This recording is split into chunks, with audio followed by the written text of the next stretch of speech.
All right, welcome back everyone to the deep dive. Today we're going to be tackling something that I think a lot of people struggle with. We're going to be diving into the world of food and how it impacts fat loss. Yeah, it's a huge topic for sure. Yeah, so many people try to get a handle on this stuff, and there's just a lot of information out there, a lot of it conflicting. Absolutely. Lots of noise to cut through. Yeah, exactly. So, luckily one of our awesome listeners actually sent us this resource called Foods That Burn Fat, Foods That Turn to Fat by Mhm. Tom Venuto.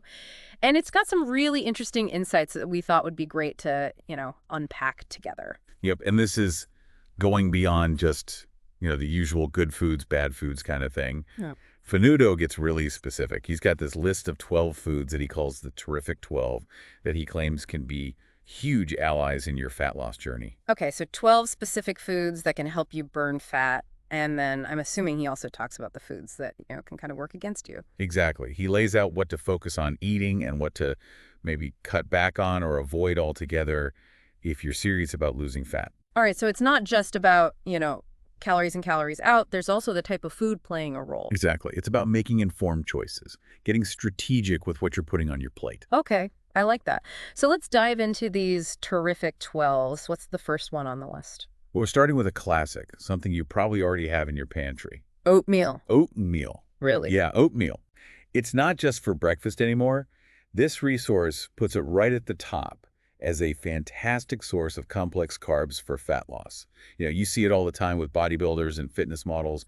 It's kind of a staple in their diets. Yeah, I can see that. It's pretty filling, and it's got that kind of slow-burning energy thing going on, right? Exactly. Yeah. And when you look at the numbers, a half-cup serving gives you about 27 grams of carbs, 5 grams of protein, and only 3 grams of fat. So it's a pretty good balance. Yeah, and that low glycemic index means it won't spike your blood sugar and lead to those crazy cravings later on. Right? It helps you feel full for longer and avoids those energy crashes that can really derail your efforts to lose fat. And, it's worth mentioning, the resource emphasizes choosing the plain unprocessed oats, like old-fashioned or quick cooking. Right, not those sugary pre-flavored packets. Exactly. You want to keep it clean. Right. And there are tons of healthy ways to add flavor, like sugar-free applesauce, cinnamon walnuts, flax seeds. You could even throw in a scoop of protein powder. Yeah, that sounds way better than those artificial flavors and tons of sugar. It's funny how something so simple can be so effective. Absolutely. And the resource also mentions that other whole grain cooked cereals like barley wheat, Triticale rye oat bran, and flax are all good options too. So if you get tired of oatmeal, you can switch things up. Okay, so lots of variety within that whole grain category. What's next on the list? Okay, so next up we have yams and sweet potatoes. Oh, those are some of my favorites. I love the natural sweetness. Yeah, they're delicious. Yeah. And they're packed with nutrients. The resource talks about their low calorie count, the vitamins, the antioxidants, like beta-carotene. And they're both complex carbs too, right? So they digest slowly and don't spike your blood sugar. Right. But there is a subtle distinction that the resource makes. It highlights that bodybuilders often prefer yams when they're cutting because they have a slightly lower glycemic index than sweet potatoes. Interesting. So even though they're both good options, yams might have a slight edge when it comes to fat loss. Exactly. And there's a cool quote in here from Brian Rowley in FLEX magazine where he says that bodybuilders often use yams for cutting because of that lower GI. He contrasts them with white potatoes, which are apparently better for post-workout because they replenish energy quickly. Okay, so different types of potatoes for different purposes. I like that. And how can you tell the difference between a yam and a sweet potato? Well, the resource says yams tend to have darker orange flesh and more pointed ends. And of course, you can always just double check the label. But either way, they're both fantastic options. Yeah, and I love how versatile they are. You can bake them, mash them, roast them, and they go great with, some green veggies and a lean protein. Absolutely. Now, speaking of potatoes, we have to address the white potato controversy. Well, yeah, white potatoes. They've gotten a pretty bad rap over the years, haven't they? Yeah, a lot of people think they're the enemy when it comes to fat loss. But this resource actually makes a strong case for them. It points out that they're a complex carb, they're all natural, they're packed with fiber, vitamins, minerals, they're filling and relatively low in calories. So what's the deal with all the hate? Well, it seems like the problem isn't the potato itself. It's what we tend to do to it. Loading it up with butter, sour cream, cheese, bacon bits, all that stuff turns a healthy potato into a calorie bomb. Yeah, that makes sense. So if you keep it simple, plain, or with some low-fat toppings, white potatoes can actually be part of a healthy fat loss diet. That's what the resource argues. And it explains that even though potatoes do have a high glycemic index on their own, when you eat them as part of a balanced meal with protein and vegetables, the overall GI of the meal is much lower. So it's all about the context. Exactly. And it also points out that not all white potatoes are created equal. Baking and russet potatoes have a more moderate GI compared to waxy or boiler potatoes. Okay, so there's even variation within the white potato family. That's right. And the fact that even bodybuilders in the final stages of contest prep, when they're trying to get as lean as possible, can include plain potatoes in their diet really shows that they can be part of a fat-burning plan. Wow, that's a game changer for me. I always thought white potatoes were totally off limits. Okay, what's the next superstar on our list? Okay, moving on to another bodybuilding staple, brown rice. Brown rice. I can definitely see that. It's a good source of complex carbs, and it's got a nice nutty flavor. Yeah, and it's super versatile. Mm, The resource says bodybuilders eat it year-round, although they might adjust their portion sizes when they're actively cutting. makes sense. So how do you prepare it to maximize its fat-burning potential? Well, the simplest ways are best, steamed or boiled. Mhm. That way you're not adding any extra fat or calories. Right? Keep it clean. And I've heard that there are different types of brown rice. Is there one that's better than the others? The resource specifically recommends slow-cooked brown rice or basmati rice. Okay, so what about those instant rice packets? Those are best to avoid if you can. They're more processed and they digest quickly, which can lead to those blood sugar spikes we talked about earlier. Yeah, so stick with the less processed, slower digesting brown rice. Exactly. And the resource also explains that white rice is basically just brown rice that's had the bran and germ removed during processing. So it's lost a lot of its nutrients and fiber? Right, and it digests even faster than instant rice. So for fat loss, brown rice is the way to go. Okay, brown rice it is. Now let's talk about bread. This is another one that I think confuses a lot of people. Yeah, there's so much conflicting information about bread. Is it good? Is it bad? It depends. Exactly. So what's the verdict, according to this resource? Well, it takes a pretty firm stance. It says that if you're going to include bread in your diet, it absolutely has to be 100% whole wheat or whole grain. And those should be the first ingredients listed on the label. Okay, so no white bread. Right, white bread and anything made with white flour are generally out, except maybe as a very occasional treat. It also talks about gluten sensitivity, which affects a small percentage of people. Mm. And it notes that a lot of bodybuilders eliminate all pasta and bread in the weeks leading up to a competition, just to get as lean as possible. So for most people, whole grains are okay in moderation, but refined grains are definitely something to limit. That's the general idea. It really depends on your individual goals and how strict you want to be with your diet. Gotcha. All right, let's move on to the next category. What about green, fibrous vegetables? Well, now we're talking. Green veggies are like the superheroes of fat loss. Yeah, you don't really hear anything bad about them. Right. They're pretty much universally praised. And this resource puts them at the absolute top of the list when it comes to carbs for fat loss. Why is that? Well, for one thing, they're incredibly low in calorie density. You can eat a huge amount of green veggies and barely take in any calories.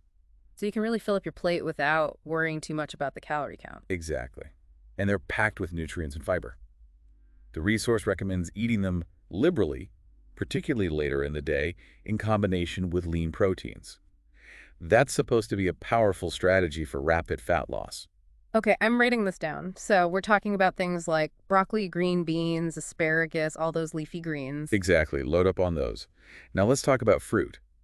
There's often a debate about whether fruit is good or bad for fat loss because of the sugar content. Yeah, that's a tricky one. Some people say fruit is fattening. But this resource is pretty clear on its stance. Fresh fruit is a fantastic and healthy part of most fat loss programs. Really? So the fruit is fattening thing is a myth? According to this resource, yes. Yeah. It clarifies that while fruit does contain simple carbs, those carbs are naturally occurring, and generally speaking, fruits are relatively low in calories and high in fiber compared to starches. Okay, so it's not the sugar itself that's the problem, it's the type of sugar and the overall context. Right. And it does say that dried fruits, like raisins, are more calorie-dense, so those might need to be limited on a very strict diet. But most fresh fruits, like apples, peaches, grapefruits, oranges, they're all good additions. So fruit is our friend, but we should still be mindful of our intake. Exactly. Ah. Complex carbs should still be the foundation of your diet. Yeah. Now let's talk about another category that can be confusing. Dairy. Yeah, dairy is tough. There are so many different types and fat percentages. Right. So this resource lays out some specific guidelines. It says that only fat-free skim or 1% low-fat dairy products are acceptable. Okay, so whole milk dairy is out. Yeah, because of the higher fat content. What's interesting is that these lower fat dairy options are considered combination foods because they provide both carbs and protein. Oh, that makes sense. So how does that work? Well, the carbs come from the lactose, which is the natural sugar in milk. Yeah. And the protein is considered high quality. In fact, the resource says that non-fat cottage cheese is so high in protein that can often be counted as a protein serving. Wow, that's good to know. And what about yogurt?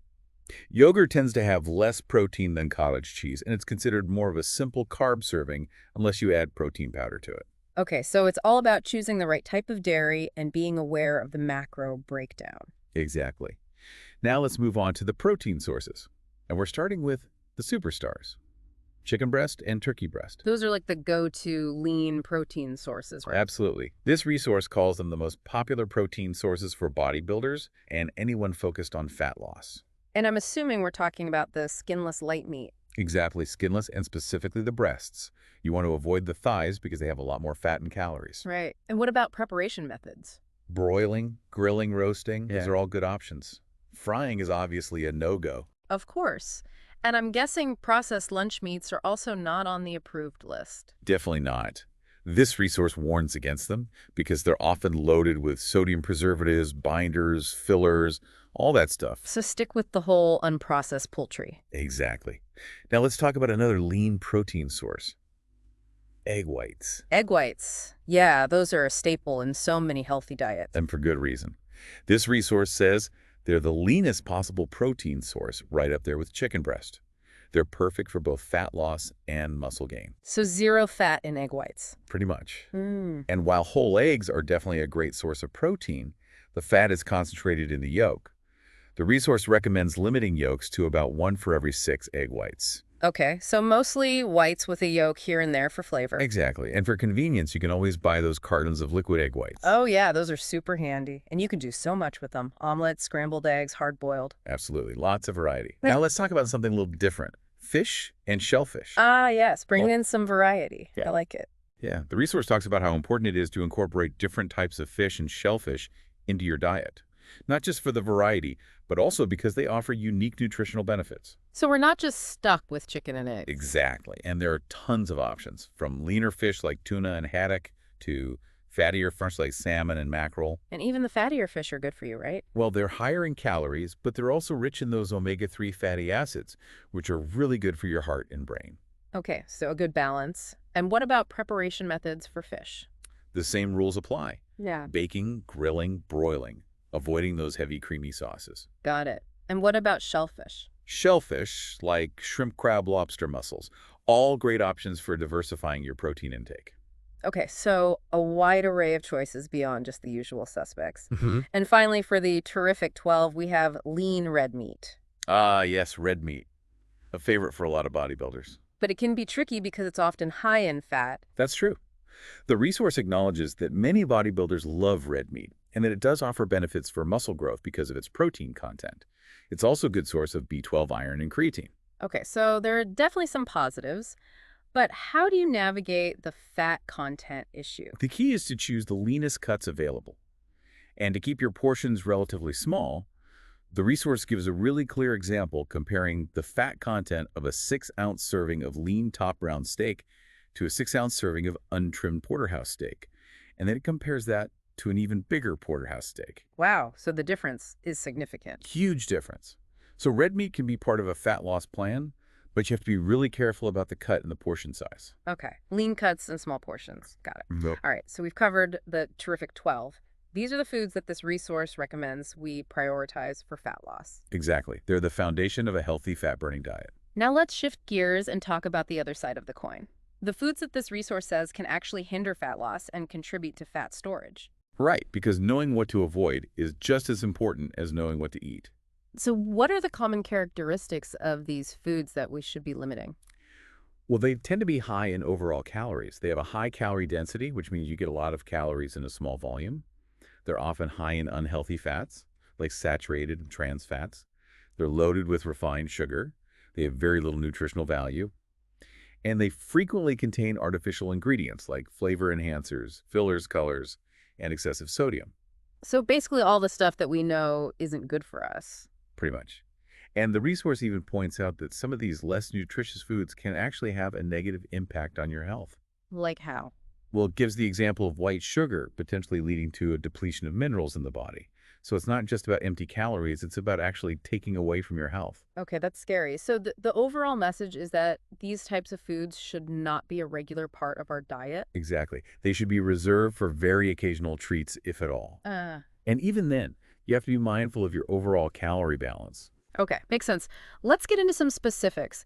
What are some of the major offenders on this list? Well, we're starting with the classic indulgence, ice cream. Ice cream. Oh, no. Yeah, this resource doesn't hold back. It calls ice cream bad news with a capital B. I mean, it makes sense. It's high in fat, sugar, calories. Exactly. It's like the trifecta of fat storage. And it often contains artificial additives, too. The resource even breaks down the calorie and fat counts for different types of ice cream, from regular vanilla to those super rich brands. I don't even want to know. Well, just to give you an idea, a half cup of regular vanilla ice cream has about 350 calories and 20 grams of fat. But if you get for something like Haagen-Dazs Belgian chocolate, you're looking at 660 calories and 36 grams of fat. Okay, yeah, that's a lot. And I'm assuming those Ben& Jerry's flavors are even worse. Bet. Yeah, Other they are. flavors has 660 calories, 48 grams of fat, and 20 grams of saturated fat. Wow. Okay, that's insane. So ice cream is definitely something to limit if you're serious about losing fat. Absolutely. Now, what about Ugh. fried foods? Oh, fried foods. I know those are bad, but how bad are we talking? The resource says they're really bad news. Okay, so really, really bad. Yeah, and it gives some examples like McDonald's supersized fries, Burger King, large hash browns, KFC extra tasty crispy chicken breast, all those classic fried foods. So not only are they high in calories and fat, but there's also something about the type of fat, Oh, right? right. The resource explains that the frying process actually damages essential fatty acids. Yeah. And then there's the issue of trans fats, which are often found in the shortenings and margarines used for frying. Yeah, trans fats are definitely something to avoid. Absolutely. And there's even a quote in here from Udo Erasmus who says, safe frying is a contradiction in terms. He talks about how frying destroys nutrients, creates potential carcinogens, and damages the fats and oils themselves. Wow, so it's not just about the calories, it's about the overall impact on your health. Exactly. And the resource makes it clear that we should avoid all fried foods. And that includes sautéed foods, which technically means to fry in French. Oh, wow, I didn't know that. Yeah. So even if something is just lightly sautéed, it's still not ideal. Right. It's best to stick with other cooking methods like baking, grilling, roasting. Okay, good to know. All right, what about those tempting morning treats? Donuts and pastry. Oh, donuts and pastries. Those are definitely on the avoid list. Yeah, they're loaded with sugar and fat. Right. It's that same problematic combination we saw with ice cream. The resource says that even a small plain donut can have around 170 calories and 10 grams of fat. And if you go for a larger donut with frosting and filling, you're looking at anywhere from 200 to 420 calories and up to 22 grams of fat. Wow, so those calories and fat grams add up quickly. They do. And it's not just the fat and sugar content. These products are often made with white flour, and they contain all sorts of chemical additives like softeners, emulsifiers, colorings, preservatives. Cinnabon gets a special shout-out as another example to avoid. Yeah, Cinnabons are delicious, but definitely not something to eat every day. Not if you're trying to lose fat. Now let's talk about something that's in so many processed foods. White sugar, along with candy, chocolate, and other sweets. Ah, yeah, sugar the sweet temptation. The resource does a good job of addressing the misconception that all carbs are bad for fat loss. Yeah, because we need carbs for energy. Exactly. It's the refined carbs, like white sugar candy and sweets, that are the real problem. So it's not about avoiding all carbs, just the refined ones. Right. And it explains that refined carbs are so problematic because they're very calorie dense. You can eat a lot of them without feeling full, which makes it easy to overconsume calories. Yeah, that makes sense. And they don't really provide any nutritional value, right? Exactly. They're often called empty calories. And the resource highlights the fact that sugar can really mess with your blood sugar and insulin levels, which can lead to increased fat storage. Wow, so sugar is working against us on multiple levels. It is. It even includes a list of negative health effects associated with excessive sugar intake. Things like increased body fat, unfavorable changes in cholesterol levels, suppressed immune system, mineral depletion, increased risk of certain cancers. It's a long list. Okay, yeah, that's pretty convincing. The message is clear. Cut back on sugar. Absolutely. Yeah. Now let's talk about beverages, specifically soda. Oh, soda. Yeah, that's another one that I know isn't good for you. But how bad is it really? Well, this resource really paints a grim picture. It talks about the massive global scale of the soft drink industry and how much soda people consume on average. It's crazy how much soda we drink as a society. It is. The resource says that in 2001, the average American drank over 55 gallons of soda per year. 55 gallons. That's wild. It's a lot. And the main problem is the huge amount of sucrose and high fructose corn syrup that's used to sweeten most regular sodas. Yeah, those are definitely not the healthy kind of sugars. Not at all. And the resource highlights a really important point. Mm-hmm. Liquid calories don't trigger the same satiety signals as calories from solid food. What does that mean? It means that you can drink a lot of sugary calories without feeling full. So you end up consuming way more calories than you would if you were eating solid feed. Oh, that's snaky.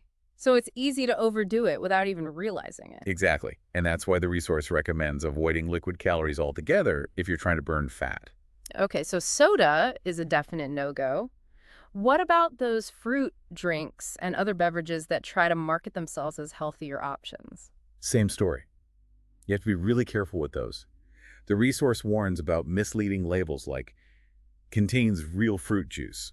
Yeah, because just because it has a little bit of fruit juice doesn't make it healthy. Exactly. You have to read the ingredient list and look for added sugars like sucrose corn syrup or high fructose corn syrup. So don't be fooled by the marketing hype. Right. Always check the label. Now let's talk about a couple of breakfast staples that are often considered unhealthy. Bacon and sausage. Oh man, I know those are probably on the avoid list. They are. And the resource cites the Center for Science in the Public Interest, which is labeled bacon and sausage as some of the worst foods you can eat. Wow, that's pretty harsh. Well, if you look at the numbers, it makes sense. A single serving of regular pork bacon has about 130 calories and 13 grams of fat. That's a lot of fat for such a small portion. It is. And over 90% of those calories come from fat. And even those reduced fat options can be misleading. You have to really scrutinize the label. So what's the main problem with bacon and sausage? Well, for one thing, they're processed foods. They often contain fillers, excessive sodium, added sugar, and nitrates. So they're not pure meat. Right. They've got all this extra stuff added to them. All right. And the resource recommends sticking to lean, natural protein sources instead, Okay, so those convenient breakfast meats are probably doing more harm than good. especially if you're trying to lose fat. Now let's talk about another commonly consumed food, white bread. White bread. I've heard mixed things about that. Yeah, the resource points out that white bread is one of the most widely consumed foods in America. It's so convenient. It is, but it's also one of the foods that can really hinder your fat loss efforts. Really? But it's just bread. Well, the problem is that white bread is essentially a refined carbohydrate. The resource explains that your body processes it much like it processes white sugar. So it's like eating sugar. Pretty much. It doesn't have much nutritional value. And it gets broken down quickly, which can lead to those blood sugar spikes we talked about earlier. So what about whole grain bread? Whole grain bread is a much better option because it contains the entire grain kernel, which includes the bran germ and endosperm. So it's got more fiber and nutrients. Exactly. And it digests more slowly. The resource explains that the milling process used to create white flour strips away most of the fiber and nutrients. So white flour is basically just the starchy part of the grain. That's right. And it's that refined starch that causes problems for fat loss. Okay, so it's not just about avoiding white bread, it's about avoiding anything made with white flour. Exactly. That includes things like certain breakfast cereals, pretzels, bagels, crackers. You really have to read labels carefully and look for products that say 100% whole wheat as the first ingredient. Wow, that's a lot to be mindful of. It is. But it's important if you're serious about burning fat. Now let's talk about those crunchy, salty snacks. Potato chips, nachos, corn chips. Oh, yeah, those are my weakness. Well, this resource doesn't have good news for us snack lovers. It quotes Robert Kennedy, who famously said that potato chips are one of the greatest enemies of the American diet. Yikes. Okay, so they're high in sodium, I get that. But what else is wrong with them? Well, they're also very high in calories and fat.